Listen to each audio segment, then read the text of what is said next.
আসসালামু আলাইকুম সম্মানিত ভিউয়ার্স, আপনারা কি চান অরিজিনাল বোয়ালি লম্বা জাতের থাই পাঙ্গাস মাছের পোনা আপনার পুকুরে চাষ হোক, যে মাছগুলা মাত্র 5 থেকে 6 মাসের ভিতরে প্রায় 2 থেকে 2.5 কেজি প্লাস ওজন আসবে?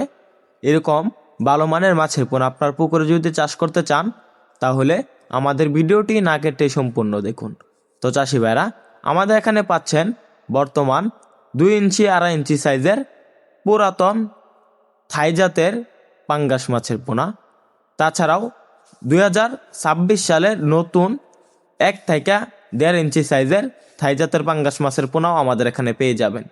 তো চাষি ভাইরা, থাই জাতের যে পাঙ্গাসগুলো রয়েছে এগুলা লম্বা জাতের, অল্প দিনে বাম্পার ফলন আসে পুকুরে চাষ করলে।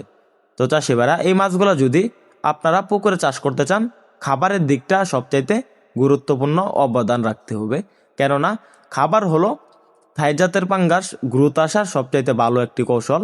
যদি আপনার পুকুরে মাছ চাষ করেন, 20 কেজি দৈনিক খাবার দিতে হবে 20%, প্রতি কেজির 20% খাবার দিতে হবে। তো চাষি ভাইরা, যদি আপনারা 1 কেজি মাছ চাষ করেন, তাহলে দেখা যাচ্ছে আপনার পুকুরে 200 গ্রাম খাবার দিতে হবে। 20 কেজি মাছ চাষ করলে দৈনিক খাবার দিতে হবে প্রায় 2 থেকে 2.5 কেজি। তো এইভাবে যদি আপনার পুকুরে থাই জাতের পাঙ্গাস চাষ করেন, তাহলে আমি আশা করছি লাভবান হতে পারবেন। তো চাষি ভাইরা, আপনারা যদি থাই জাতের পাঙ্গাসগুলো আপনার পুকুরে চাষ করতে চান, বিভিন্ন ধরনের খাবার খাওয়াতে পারবেন, যেমন কুড়া, ভুসি, খুদ এবং সরিষার খৈল এর মিশ্রণে বিভিন্ন খাবার আপনারা নিজে হাতে বানিয়ে খাওয়াতে পারবেন। তাছাড়াও থাই জাতের পাঙ্গাস মূলত ফিট খাবারের উপর নির্ভরশীল, আপনারা চাইলে ফিট খাবার খাওয়াতে পারবেন। আপনারা যদি চান আপনার পুকুরে থাই জাতের পাঙ্গাস চাষ করবেন মুরগির লিডার খাওয়াই, তাহলেও পারবেন। যদি আপনার পুকুরে পোলট্রি বা হাঁসের ফার্ম থাকে, তাহলে ওইখানে চাষ করতে পারবেন থাই জাতের পাঙ্গাস।